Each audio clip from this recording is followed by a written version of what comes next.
Ayun, magandang gabi. magandang magandang hapon. 'Yon. Magandang hapon po sa ating lahat. Kamusta po kayo? Okay. Tayo ay may i-report. May i-report na naman tayo from Hong Kong. Dito tayo sa Hong Kong kaya ito ang aking gustong i-share sa inyo.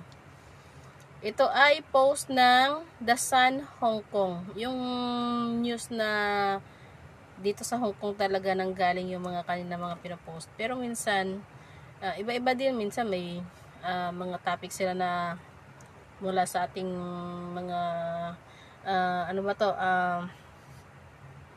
mga politiko. Yon. Pero sa ngayon, itong ating i-share.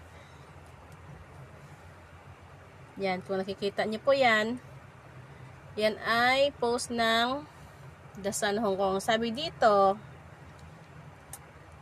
ipinahayag ng mga pulis na gumamit sila ng drone para mahuli sa akto ang mga nagsusugal ng illegal sa Maunshan sa nagdaang 2 linggo. Kasabay dito ay hinuli ang mga 10 Pilipino sa harap ng maraming tao sa Chater Road, Central. Sa Central naman ito, 10 Pilipino daw ang nahuli nila ng mga pulis. Dahil di umano sa illegal na pagsusugal. Isinakay sila sa isang van na nakapusas. Dahil nga alam naman natin na dito sa abroad bawal yan ang mga nagsusugal. Bawal ang sugal, bawal yung alak, bawal yung nagtitinda, bawal yung nagsa-sideline sa ibang amo or sa mga restaurant. Yon, bawal yon. Pag talagang sugal at adik ka sa sugal, hindi kahit na bawal, talagang gigibain mo ang tinatawag na law. Pag talagang gustong-gusto mong, 'di ba? Ay nako. Matitigas ang ulo ng ating mga kababayan. Titigas talaga ang ulo, hindi yung ulo, kundi yung utak. Ay nako. Talaga. Sinisilip yung kusina namin kasi may magluluto na ako.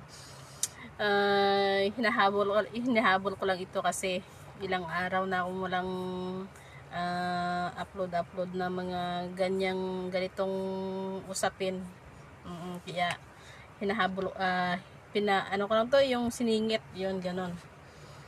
Kaya yun, balik tayo sa ating pinag-uusapan. Ano kaya mangyayari sa kanila na naman? Baka makulong na yun mga yan. Di kaya pagmultahin sila. Kasi ang multa niyan 50 mil yata 50 mil plus yung pag hindi ka pa makabigay agad, hindi ikukulong kanila. Hindi kawawa na naman yung pamilya nila sa ating bansa na siyang siyempre inaasahan ng sila dito ng kanilang pamilya sa Pilipinas. Yun ba yung mga yayari sa kanila? Makukulong sila, mapagmulta sila. Kung yung pagmumulta sa kanila iuutang nila sa bangko. Paano kung may utang pa sila doon tapos hindi sila makautang ng malaki? Pag malaking utang mo, malaki din yung interest nun, lalong lalaki. Ay nako. Kung uutang naman sila sa kanilang amo, hindi lang natin alam kung uutangin sila or hindi. Kaya yun, mahirap ang sitwasyon na ganyan. Marami na ditong nahuhuli ang mga polis. Dahil nga sa mga illegal, yung mga nagsusugal, yung mga sa sideline sa trabaho, nagtitinda-tinda, ganan. Kaya tayo, gusto din naman natin na mapunan ang mga pangailangan nating pamilya sa ating bansa. Kaya lang minsan illegal yung paraan natin. Kaya yun,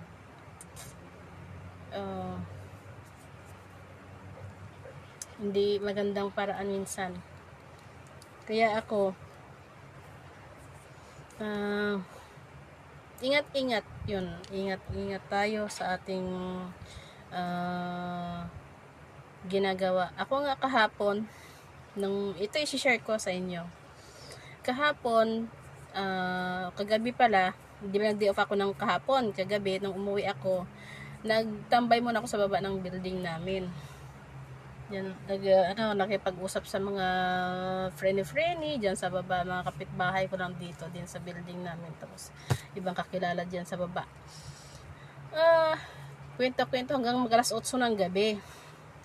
Yun, pagka nasabi ko, akit na nga lang ako kasi kanina pa ako dito sa baba. So umakyat ako.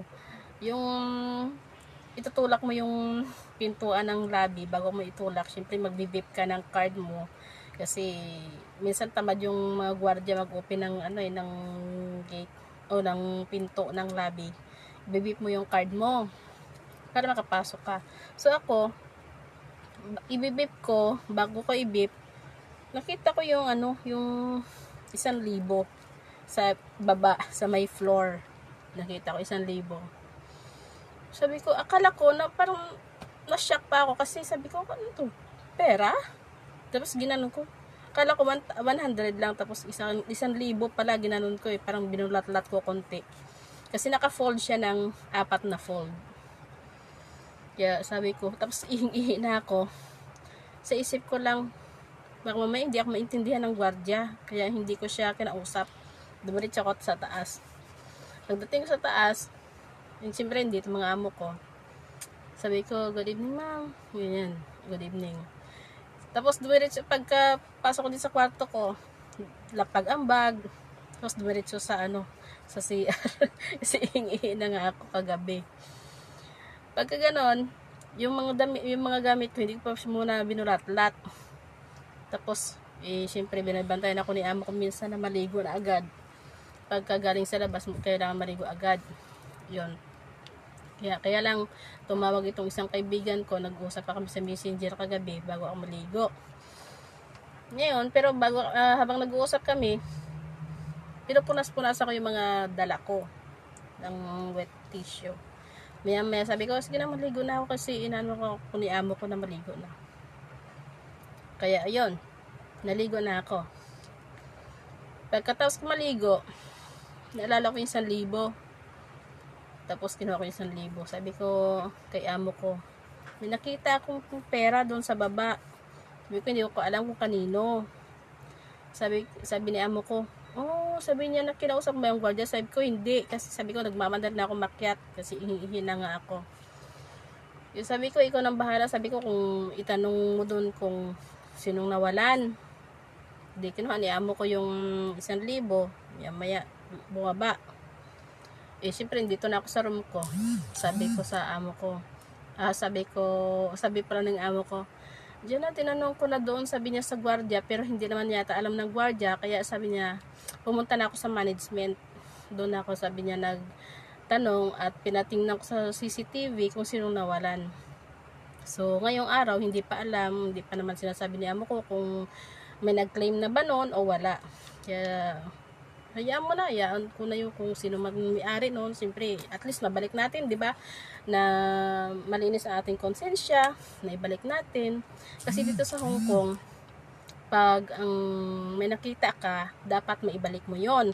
Alam mo yun o alam mo yun kung sino man o hindi ang nawalan, importante maibalik mo sa gwardiya o sa pulis o kung basta may mga kinauukulan na ibalik mo. Kasi once na hintayin mo yung may mag-claim na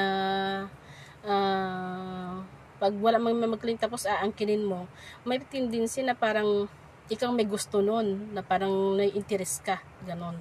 Yeah,